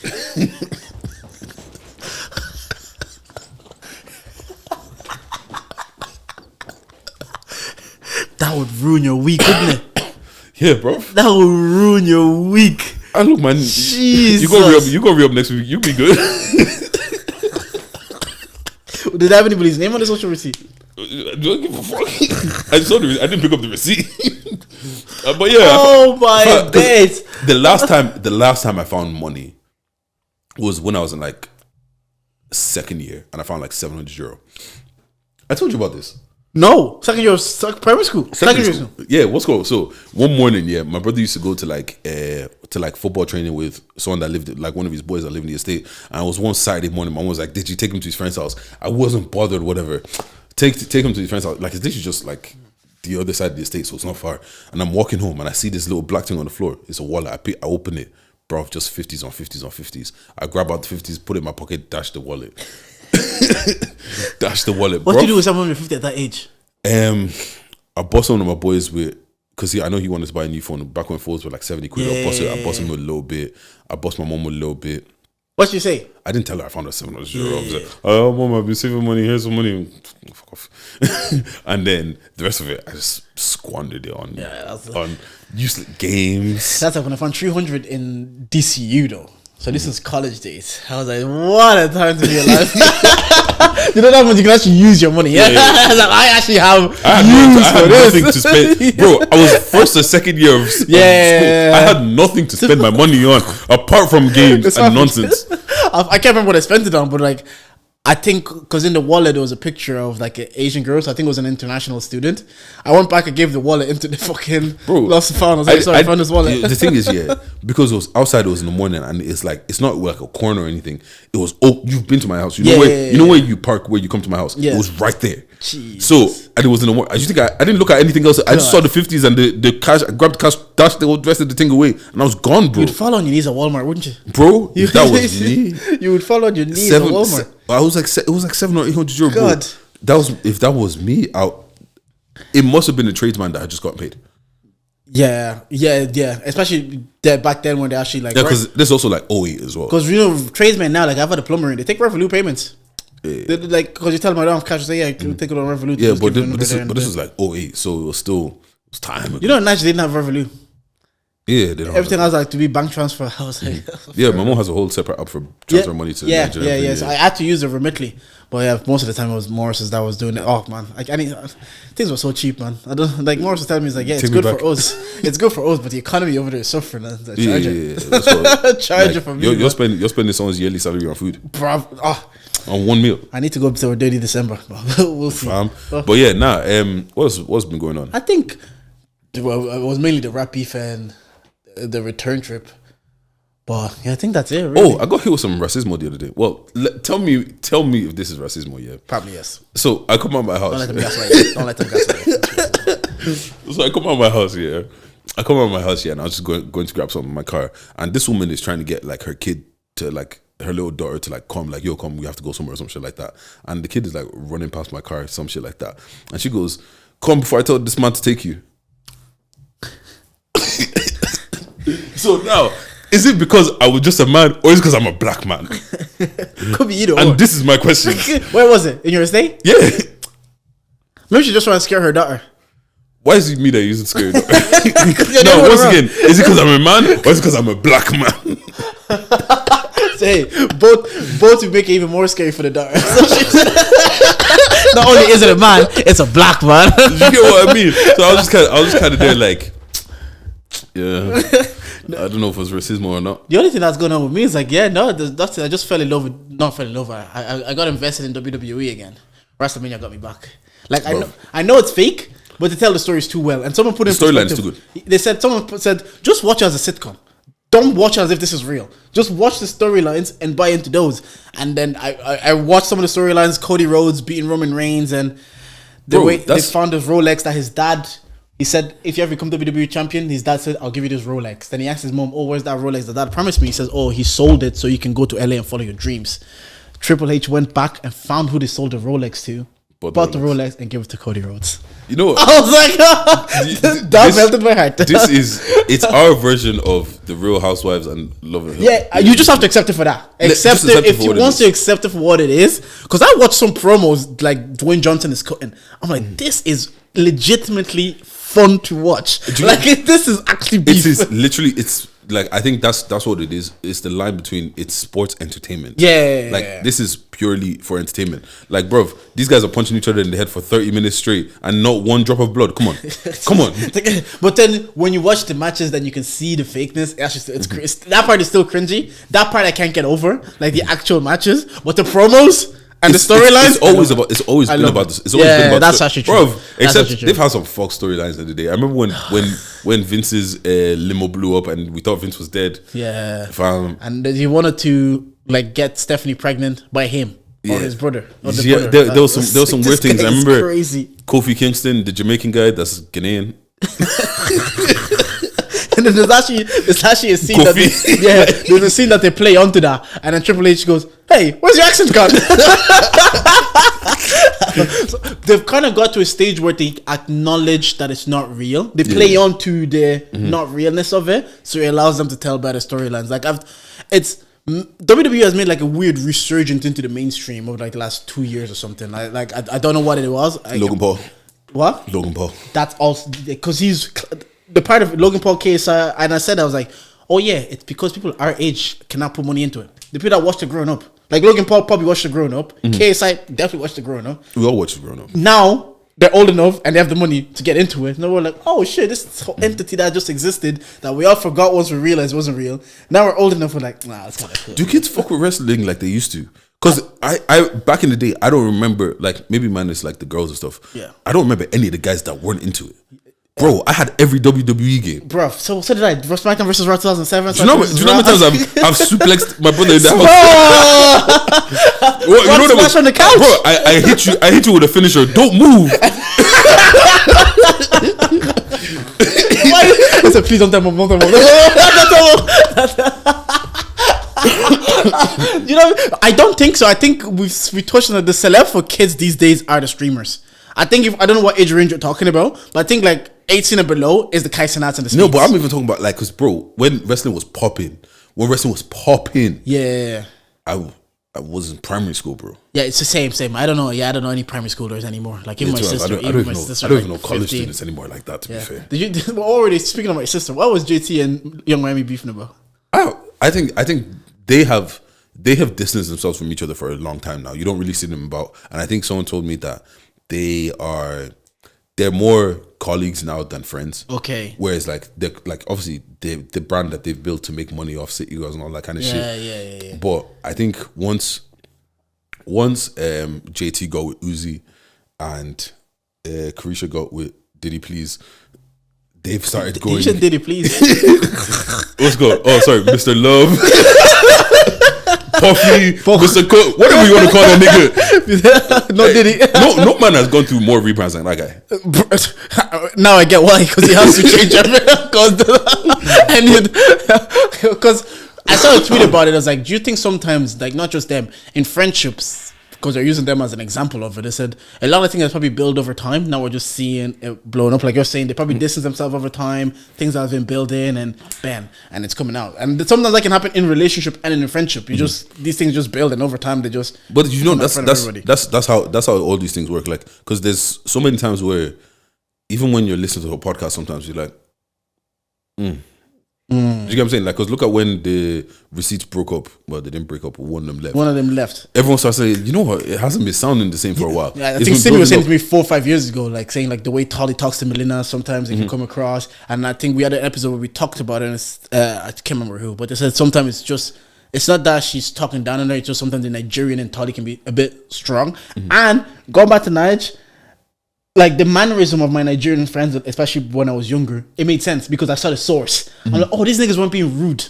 This is just an environment that they grew up in. Now, if you don't know better, you can think that like, why are these guys being so abrasive, so loud, so up front coming? But understand it's like, this is what it is. This is the environment they grew up in. So I can maybe see why Tolly coming from a certain way, talking this way, and she's honestly made me think like, I'm not even bullying her. I'm not saying anything bad. But the excuse was she doesn't have this energy for Audrey. That's what I heard. But also, you know, it's one of those situations where one of you is openly a lesbian. Yeah. And it's not that I don't think she's like homophobic or anything like that. It's just that I have seen, even because I do have some friends that are Nigerian, they're Christian as well, they do all this, and they can be a bit judgy. Do you get what I'm saying? Like a bit judgy of like if someone is like a bit outside of the lines kind of a situation, and it's just kind of like, not even that you're not doing it on purpose, but because your belief is so strong in what you believe in, you almost just dismiss whatever I'm saying. Yeah. Or you're like, I'm telling you that I believe in spirituality and I believe in crystals and I believe in all this kind of shit, and you're looking at me like, oh, it's witchcraft. It's Jewish. Or that's dumb. Like I remember I was listening to The Day After or whatever with Margs and all of them, and Margs was talking about like he believes different things have souls and shit like that. And it's like all God's creatures have souls and all this kind of shit. And they reduce it down to, so the grass has soul now, and it's just kind of like,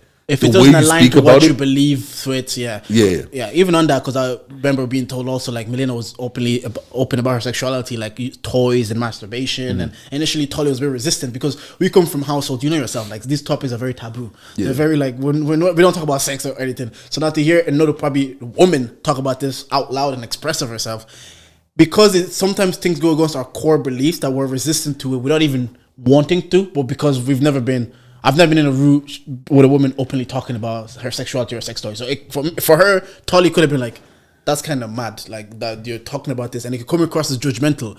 It's also a part of it is we just don't know better. We've never been exposed to this. We've never been exposed to these ideas that women are sexual beings and they do like sex in different ways. It's not just for the men. So I get it. And do you know what I deep as well did? Speaking about this here. People that do content within the scene or whatever, I think sometimes people view us as if we think we're above them we are. Facts. Like, I hear some opinions of us, I'm like, but that's not how we view ourselves. Like, I honestly think that's not how we view ourselves. But I think for them, because maybe we have the audacity to talk on a mic every week and put it out and do clips, or we think perhaps we're better than we. But why is that? Yeah, but I think that's at every level though. Like, because people look at superstars. Someone might look at like a Chunks or a Philly or whatever, and you meet me on one day and I'm just, please just don't chat to me right now. But I just got some horrible news and you want to take a picture. Granted, you may never see me again. That's cool, but that's not my fault. And then now you think because I didn't want to take a picture of you, all of a sudden I felt like I'm better than I'm better than everybody. But also, that's something that's been happening to me for time as well. Because Yeah. do you know how many people that have told me that, yo, Did, when I met you, I thought you were a dickhead. But for the most part, or like I remember literally these two girls literally told me that, yo, when I first met you, I thought you were all like stuck up and full of yourself and shit like that. But for the most part, I was just being quiet and being in my corner.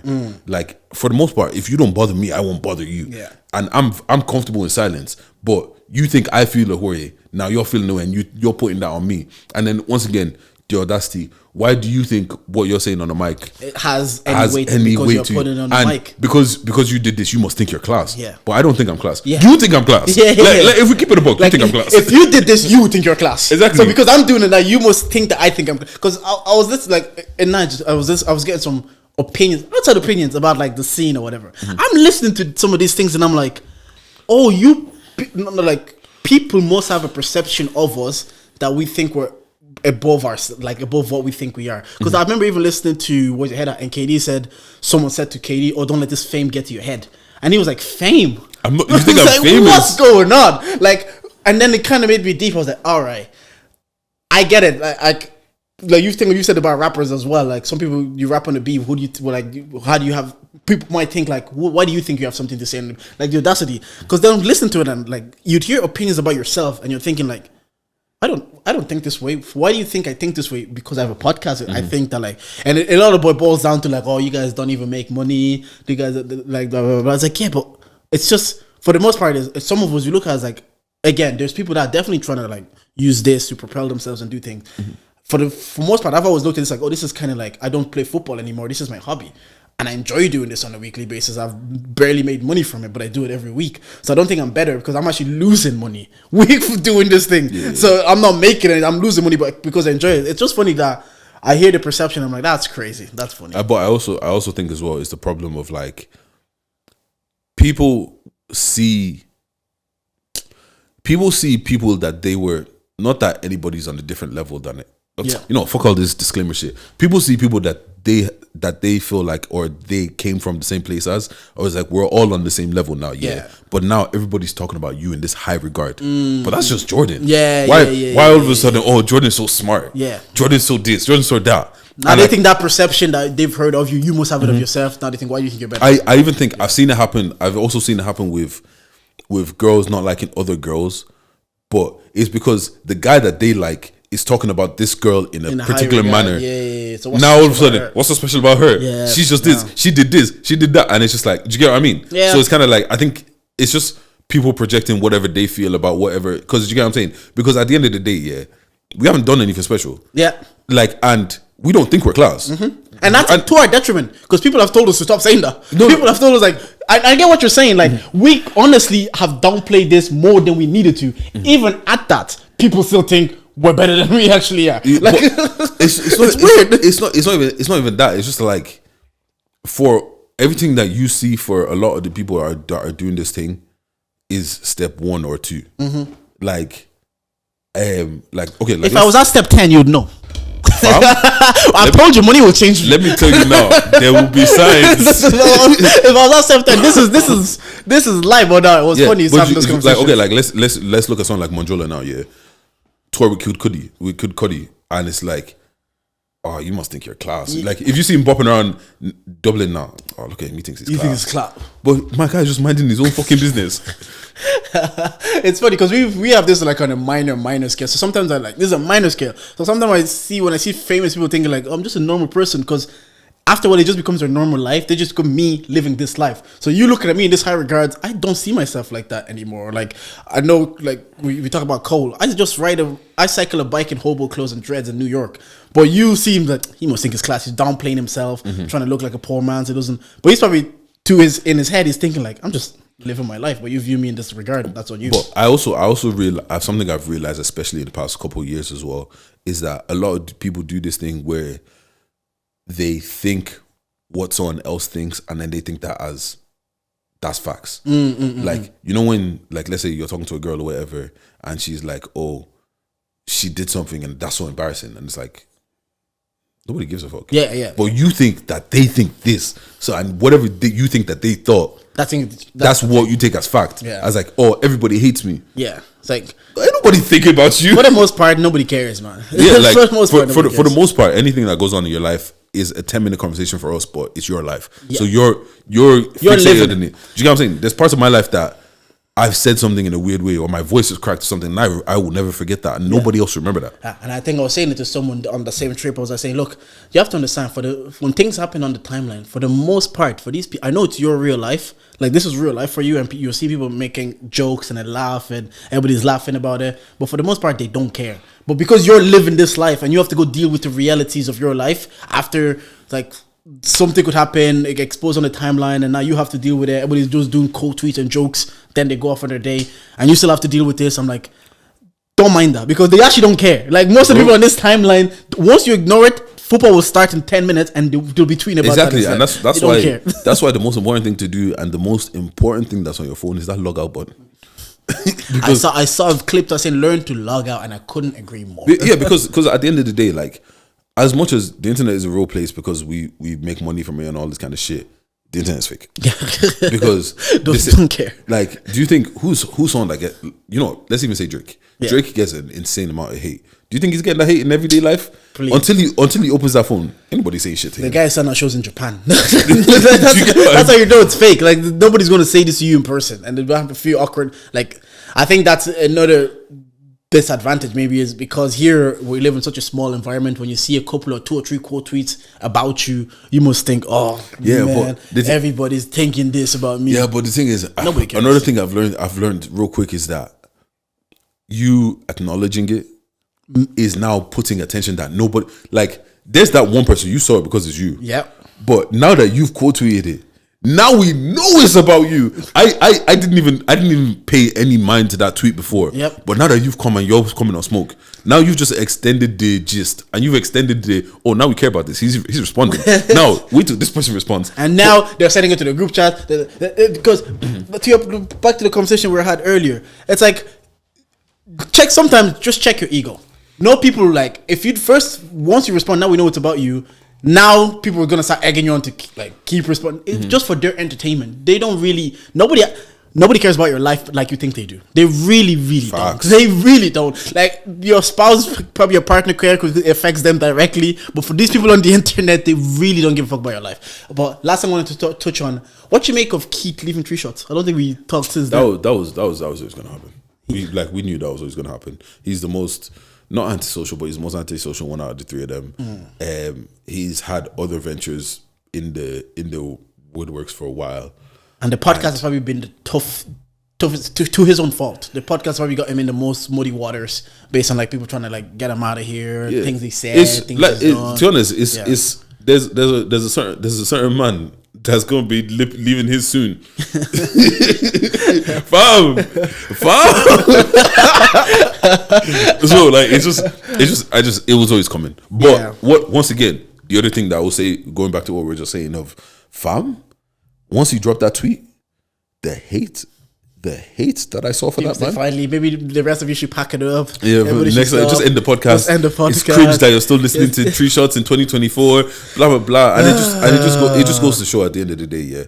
And probably a lesson I'm still learning as well is, like, bruv, just there's no way that everybody likes you.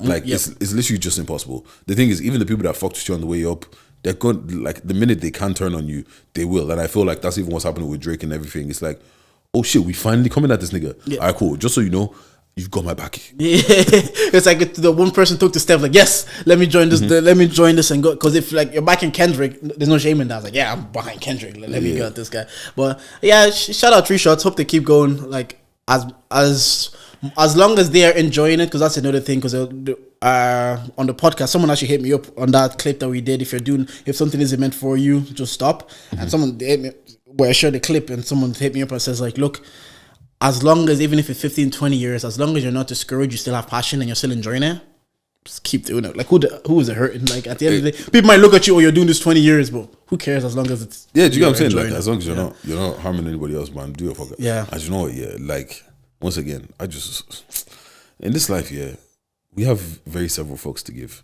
I've got bills to pay. I've got shit to worry about. I got a 9 to 5 that I'm beefing with. Do you think I give a fuck? Do you think I give a fuck? Like Elle said, I ain't dashing a single fuck. Exactly. Dashing, You know bro. what I'm saying? That's it. I think that was it. I'll cover everything. Yeah. Shout out. You got to charge something to the game, my brother. Oh, charge something to the game. Money spent on trips, yeah. Money spent on any vacation. You come back and you look at your bank account. It's like, how am I gonna survive the next 2 weeks before payment? To be fair, at least it's on 2. I remember I went on one holiday. Yeah, I got paid just before I went on a holiday. God. I think I was there for maybe 4 or 5 days. Oh God! I came back that month's salary was gone. You look at one salary and I look at it and I was like, okay, there's only 2 weeks. Start doing the calculations or doing the minus bills, minus the bills I had to pay. That whole salary was gone. God. And you know when you look back, it's like, did they do the math right? You know, even on Niger, whatever you order a long bill, they just add things there. They added one drink there for 50k, and we were like, who the fuck ordered this? Charge it. You've already paid for it. They've collected their money. Which, to be fair, it's sneaky, but I hear it.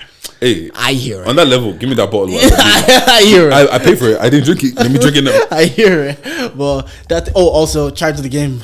Back to the office for the first time in 2 weeks. More. Oh, fuck that shit, man.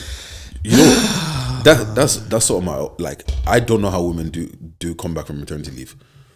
Because just coming back from a 4-day holiday, I can't be arsed being here anymore. 2 weeks, you're just like, bruv, why do we do this? Is this especially the way we were living? I was drinking 50 cent Desperados, and you want me to fucking action this thing?